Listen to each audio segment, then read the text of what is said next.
In this 3-minute introduction, I'm going to answer 4 frequently asked questions about JavaScript. What is JavaScript? What can you do with it? Where does JavaScript code run? And what is the difference between JavaScript and ECMAScript? So let's start with the first question. What is JavaScript? JavaScript is one of the most popular and widely used programming languages in the world right now. It's growing faster than any other programming languages, and big companies like Netflix, Walmart, and PayPal build entire applications around JavaScript. And here's the average salary of a JavaScript developer in the United States. That is $72,000 a year. So it's a great opportunity to get a good job out of learning JavaScript. You can work as a front-end developer or a back-end developer or a full-stack developer who knows both the front-end and the back-end. Now the second question, what can you do with JavaScript? For a long time, JavaScript was only used in browsers to build interactive web pages. Some developers refer to JavaScript as a toy language, but those days are gone because of huge community support and investments by large companies like Facebook and Google. These days, you can build full-blown web or mobile apps, as well as real-time networking applications like chats and video streaming services, command line tools, or even games. Here's an example. The third question, where does JavaScript code run? JavaScript was originally designed to run only in browsers. So every browser has what we call a JavaScript engine that can execute JavaScript code. For example, the JavaScript engines in Firefox and Chrome are SpiderMonkey and V8. In 2009, a very clever engineer called Ryan Dahl took the open source JavaScript engine in Chrome and embedded it inside a C++ program. He called that program Node. So Node is a C++ program that includes Google's V8 JavaScript engine. Now with this, we can run JavaScript code outside of a browser. So we can pass our JavaScript code to Node for execution. And this means with JavaScript, we can build the backend for our web and mobile applications. So in a nutshell, JavaScript code can be run inside of a browser or in Node. Browsers and Node provide a runtime environment for our JavaScript code. And finally, the last question.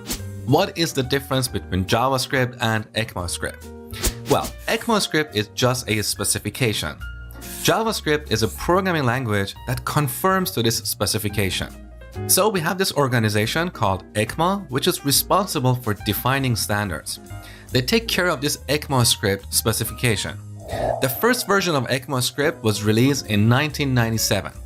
Then, starting from 2015, ECMA has been working on annual releases of a new specification. So in 2015, they released ECMAScript 2015, which is also called ECMAScript version 6 or ES6 for short. This specification defined many new features for JavaScript. All right, enough theory. Let's see JavaScript in action. So every browser has a JavaScript engine, and we can easily write JavaScript code here without any additional tools. Of course, this is not how we build real-world applications, but this is just for a quick demo. So open up Chrome, right-click on an empty area, and go to Inspect. Now this opens up Chrome Developer Tools. Here, select the Console tab. This is our JavaScript console, and we can write any valid JavaScript code here. So type this, console.log, put a single quote here, and then hello world. Another single quote to terminate, close the parentheses, and add a semicolon at the end. Now, as you go through the course, you're going to understand exactly what all this means. For now, don't worry about it. So now press enter, and you can see the hello world message on the console. We can also write mathematical expressions here. For example, 2 plus 2, we get 4. Or we can do something like this. Alert, parentheses, single quote, yo. Enter, and here's an alert. In the next lecture, I'm going to talk about setting up your development environment for writing JavaScript code.